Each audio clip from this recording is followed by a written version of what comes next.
All right, so this video hopefully will help somebody out. This is my 72 Demon, and I'm over here trying to bleed the clutch, and I don't know, I've seen a lot of videos on this. A lot of guys struggle with it. A lot of videos try to tell you to use something like this with one of those and two lines and suck the air out of the master cylinder or the reservoir. And I used that one time and it worked. I redid the clutch. I had to pull the transmission and get under here. Basically, I was trying to rebleed this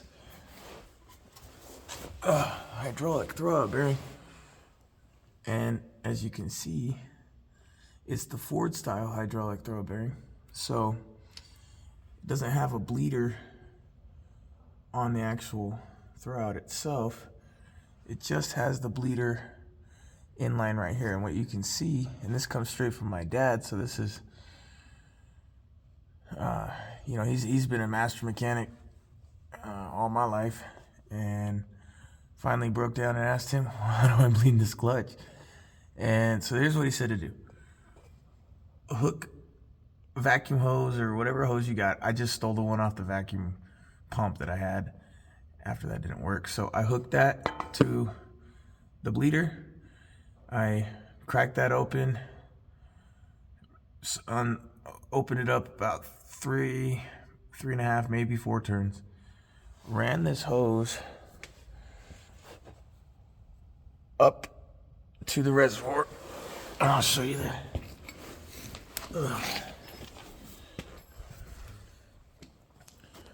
Ran it up to the reservoir, okay? And I did this, without any help. So you could do this solo.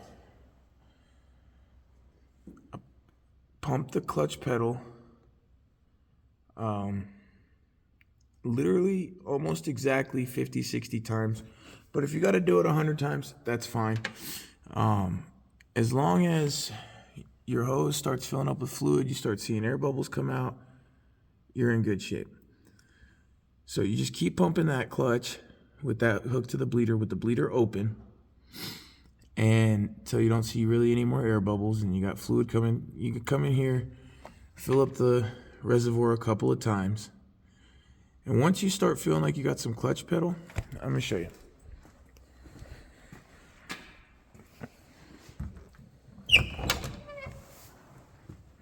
Okay, so you're pumping, and you're going all the way down, right? You're going all the way down. And then once you start feeling like you got some pedal, do one of these. So pump, pump, pump, push. Pump, pump, pump, push. Do that about 40 times. Not kidding. Once you feel like you might hear some bubbles coming out, you might see some bubbles coming out, check your reservoir, make sure you got fluid. But you can see I got good pedal now. And you can kind of check this. Hold the clutch in.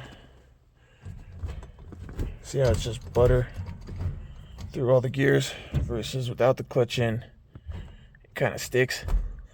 So that's how I know it's disengaging. I'm going to check it with the car running, obviously. But that's a lot more pedal than I had. Before it was just falling to the floor. So you can kind of see how it stops there. It's like real easy. And then you got to really push on it. So you want to do this like pump, pump, push about 40 times. Then go back underneath there. Close that bleeder off.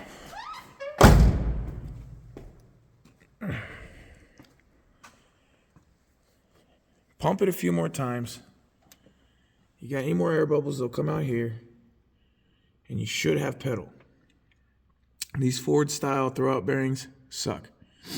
They're the biggest pain in the ass clutch I've ever had to deal with, or I should say throwout bearing I've ever dealt with, getting it bled. But this worked. I mean, after hours and hours of sitting here with a vacuum pump, pulling air, after trying to sit there and have a buddy push the pedal and crack the bleeder and let up on the pedal and close the bleeder, have him let up on the pedal, have him push it in, open up the bleeder, close it off, have it let off, the whole, you know what I mean, ad nauseum. This worked in 15 minutes by myself, nobody around. So do that if nothing else is working for you. And that's just my little tip, because that was, I mean, I spent hours on this before I finally asked him, and it worked quick.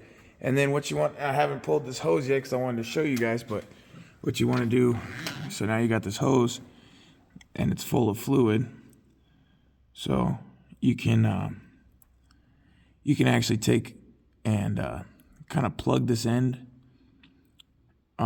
with your finger or screw or something like that, and then unhook it on the other side and then kind of fish it through, or unhook it and put it in like a little catch can, let it drip as much as you can, then hold this kind of like a straw on a